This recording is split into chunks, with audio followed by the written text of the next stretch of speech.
This is Quick IM with Dr. Ade. Today we're diving into vaginitis. Remember, this content is for educational purposes only. Vaginitis is the inflammation of the vagina, often linked with discharge, itching, and discomfort. Common causes include infections, irritants, hormonal changes, and allergic reactions. Major types are bacterial vaginosis, vulvovaginal candidiasis, trichomoniasis, atrophic vaginitis, allergic and irritant vaginitis. It significantly impacts quality of life and reproductive health. Next, we will look at each type in detail. Bacterial vaginosis, or BV, is characterized by an imbalance of the vaginal microbiome, specifically the overgrowth of anaerobic bacteria, which replace the normal hydrogen peroxide-producing lactobacillus species that maintain a healthy acidic environment at pH of approximately 3.8 to 4.5. The overgrowth typically involves a polymicrobial mix, including Gardnerella vaginalis, Ureaplasma ureolyticum, Atopobium vagina, Bacteroides, and others.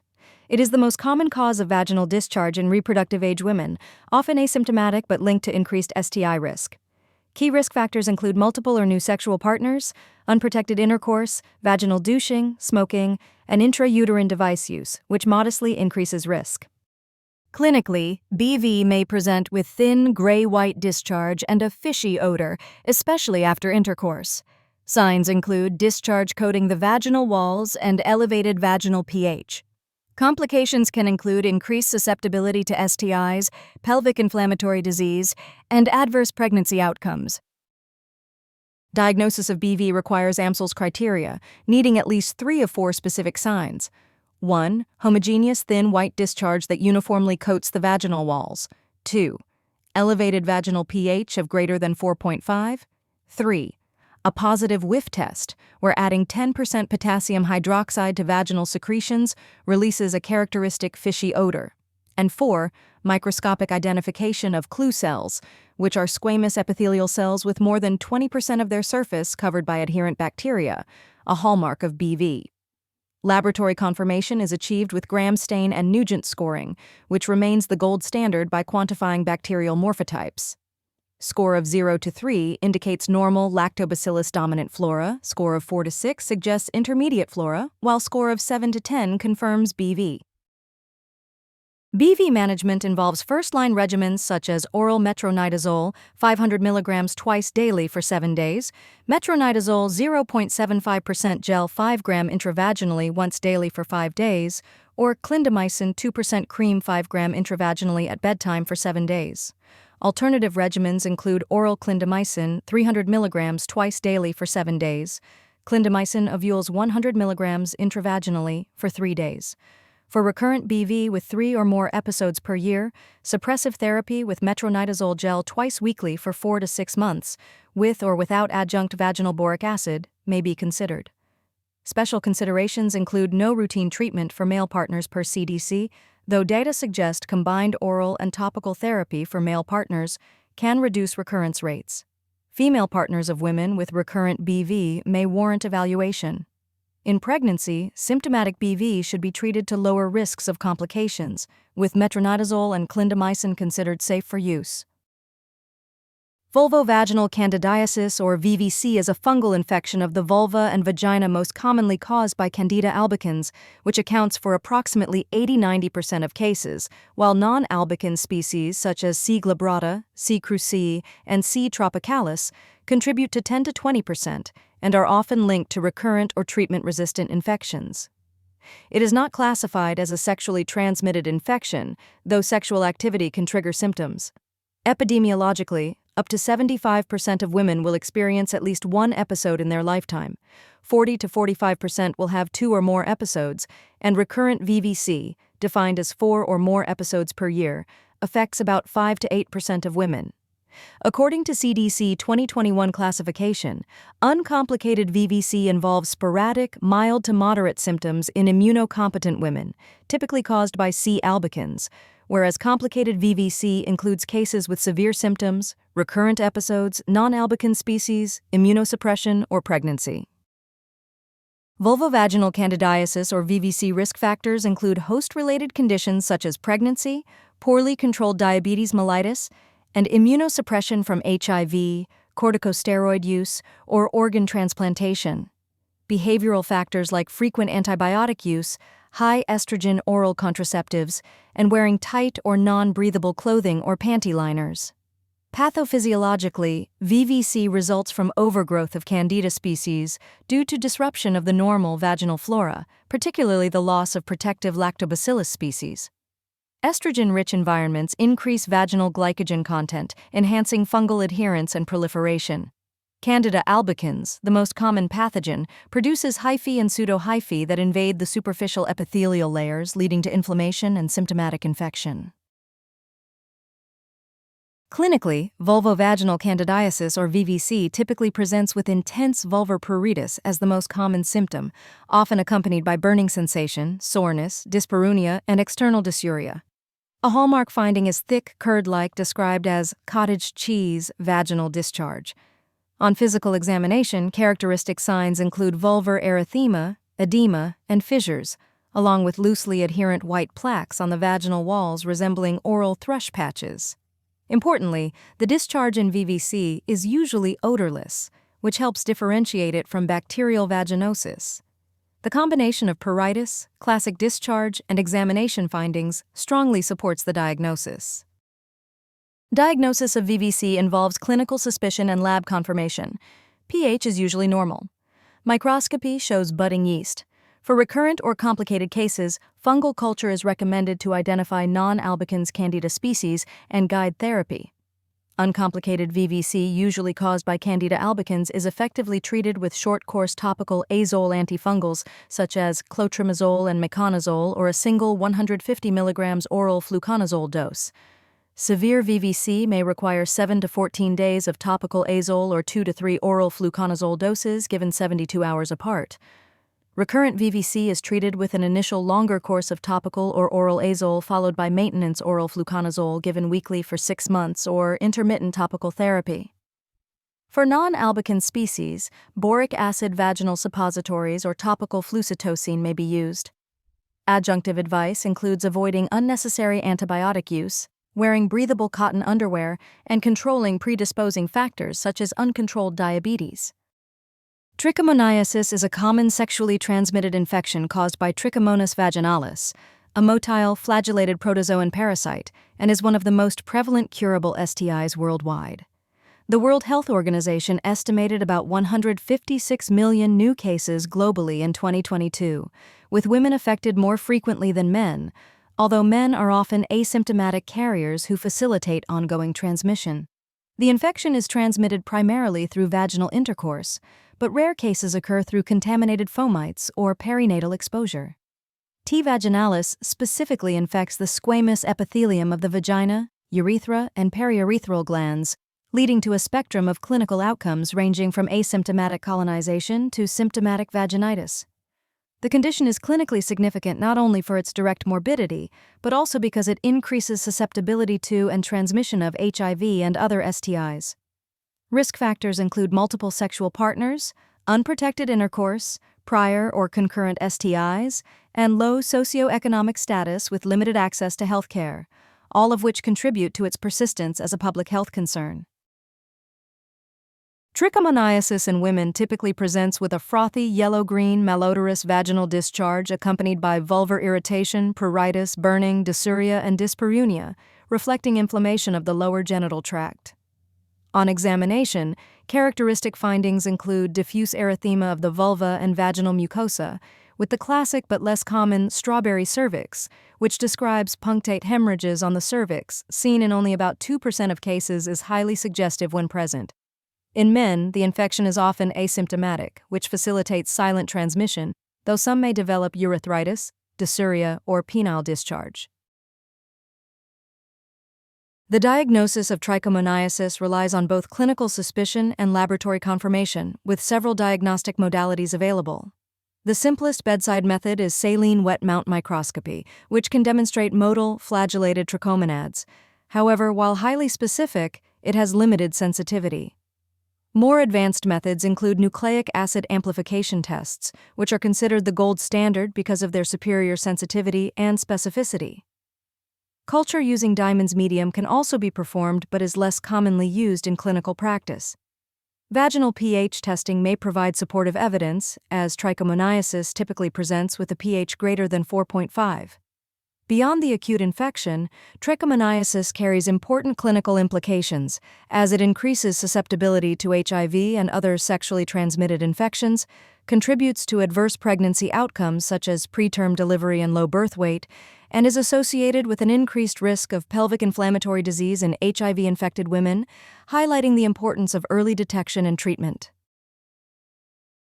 The treatment of trichomoniasis is centered on nitroimidazoles, with metronidazole 500 mg orally twice daily for 7 days as the preferred first-line regimen, particularly in women with HIV or those with prior treatment failure, due to its superior cure rates compared with single-dose therapy. Alternative regimens include a single oral dose of metronidazole 2 g, tinidazole 2 g, or secnidazole 2 g. For recurrent or persistent infection, often due to reinfection from an untreated partner, poor adherence, or rarely antimicrobial resistance, the initial regimen may be repeated if reinfection is suspected, while if reinfection is excluded, a longer 7-day course of high-dose metronidazole or tinidazole 2 g daily is recommended, with CDC consultation for drug resistance if failure persists. Partner management is essential to prevent reinfection, requiring treatment of all sexual partners simultaneously, commonly with a single 2 g metronidazole dose, and abstinence from intercourse until therapy is completed and symptoms resolve. In pregnancy, metronidazole is considered safe in all trimesters, with either 500 mg twice daily for 7 days or a single 2 g dose recommended.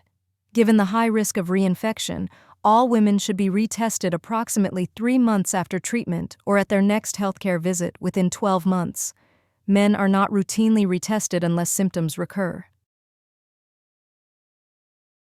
Atrophic vaginitis, also referred to as genitourinary syndrome of menopause, is a chronic condition characterized by thinning, drying, and inflammation of the vaginal epithelium and urogenital tissues resulting from estrogen deficiency, most commonly seen in postmenopausal women but also in those with surgical menopause, during lactation, or following anti-estrogen therapy, pelvic radiation, or chemotherapy.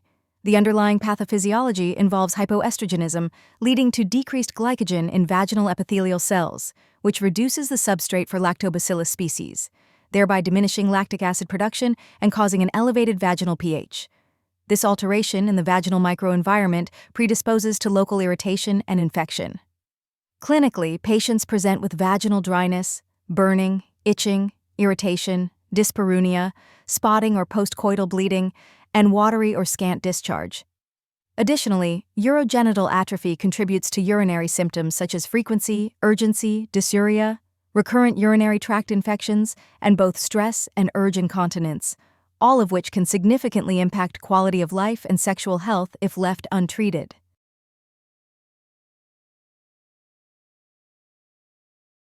Atrophic vaginitis is a clinical diagnosis characterized by estrogen deficiency-related changes in the vaginal mucosa, with examination findings of pale, thin, smooth epithelium, loss of rugae and elasticity, petechiae or ecchymosis from minimal trauma, and narrowed introitus in severe cases. Diagnostic support includes elevated vaginal pH and microscopy, demonstrating parabasal cells with absent or reduced lactobacilli, though these are not mandatory. Management depends on severity. Non-hormonal options are first line for mild disease or when estrogen is contraindicated, including vaginal moisturizers, water or silicone-based lubricants before intercourse, avoidance of irritants such as perfumed soaps or douches, and use of vaginal dilators to maintain elasticity. Hormonal therapy is most effective for moderate to severe symptoms, particularly local vaginal estrogen due to minimal systemic absorption, while systemic estrogen therapy is considered if concurrent vasomotor symptoms are present.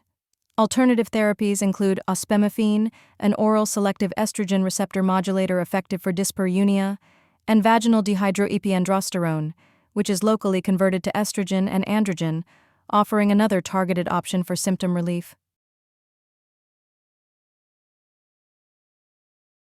Desquamative inflammatory vaginitis is an uncommon chronic inflammatory disorder of unclear etiology, thought to be possibly immune-mediated, and unlike atrophic vaginitis, it is not directly related to estrogen deficiency.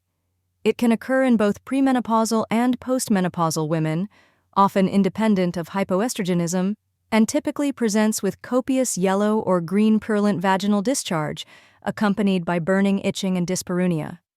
On examination, findings include diffuse vaginal erythema, petechiae, and purulent exudate, with vaginal pH usually greater than 4.5. Microscopic evaluation is key, revealing numerous parabasal cells, abundant inflammatory cells, particularly polymorphonuclear leukocytes, and reduced lactobacilli, which help distinguish it from other forms of vaginitis.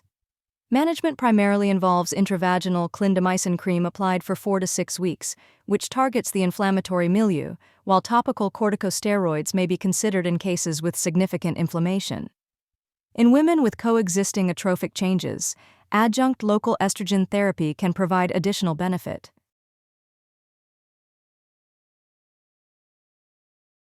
Allergic and irritant vaginitis is a non-infectious inflammatory condition of the vaginal and vulvar tissues caused either by an immune-mediated hypersensitivity reaction in allergic type or by direct chemical or mechanical irritation in irritant vaginitis. Common triggers include latex from condoms or diaphragms, spermicidal agents, fragrances or preservatives in soaps, detergents, lubricants, or sanitary products, and certain topical medications. A careful history often reveals a temporal association between the onset of symptoms and the introduction of new products, with symptoms recurring upon repeated exposure. Patients may also report a personal or family history of atopy such as eczema, asthma, or allergic rhinitis, supporting an allergic predisposition. Clinically, patients present with pruritus, burning, vaginal or vulvar erythema and edema, and in some cases watery or mucoid discharge, though this is typically minimal compared to infectious causes of vaginitis. On examination, erythema, swelling, and sometimes eczematous changes of the vulvar skin are observed. The diagnosis of allergic and irritant vaginitis is based on the exclusion of infectious causes and a careful history of exposure to potential irritants or allergens. Laboratory evaluation typically shows a normal vaginal pH, negative wet mount microscopy for yeast, trichomonads or clue cells, and negative culture or NAT for infectious pathogens. In unclear or recurrent cases, patch testing may be helpful to identify allergens. Management is centered on eliminating the allergen or irritant. Symptomatic relief may be achieved with short-term, low-potency topical corticosteroids like 1% hydrocortisone to reduce itching and inflammation, cool sitz baths for comfort, and oral antihistamines such as cetirizine or loratadine for systemic symptoms or nocturnal itching. Vaginal mucosa recovery is supported by the use of mild, pH-balanced cleansers or warm water for vulvovaginal hygiene, and by avoiding tight clothing to minimize friction and moisture retention. Preventive measures include using hypoallergenic or preservative-free products such as latex-free condoms, hypoallergenic lubricants, and fragrance-free hygiene items, alongside maintaining a symptom diary to track triggers and support long-term symptom control. This comparison table highlights the distinguishing features of common causes of vaginitis. Bacterial vaginosis results from anaerobic bacterial overgrowth with thin, gray-white discharge, fishy odor, pH above 4.5, and clue cells, treated with metronidazole or clindamycin. Vulvovaginal candidiasis is due to candida overgrowth, presenting with intense pruritus, burning, and thick curd-like discharge, normal pH, and budding yeast on microscopy, managed with oral fluconazole or topical azoles. Trichomoniasis is caused by Trichomonas vaginalis, producing frothy yellow-green discharge, pruritus, dysuria, pH above 4.5, motile trichomonads on microscopy, and requires metronidazole or tinidazole with partner treatment. Atrophic vaginitis arises from estrogen deficiency, leading to dryness, burning, dyspareunia, watery discharge, elevated pH, and parabasal cells, best treated with local estrogen or moisturizers. Allergic and irritant vaginitis stems from chemical or mechanical irritation or allergic response, presenting with burning, stinging, erythema, minimal discharge, normal or slightly elevated pH, and inflammation without pathogens, managed by eliminating triggers and using topical steroids or antihistamines if needed. Follow the latest CDC treatment guidelines for updates. For more educational content, like, share, and subscribe to Quick IM with Dr. Aid. Your support helps us create even more valuable content for you.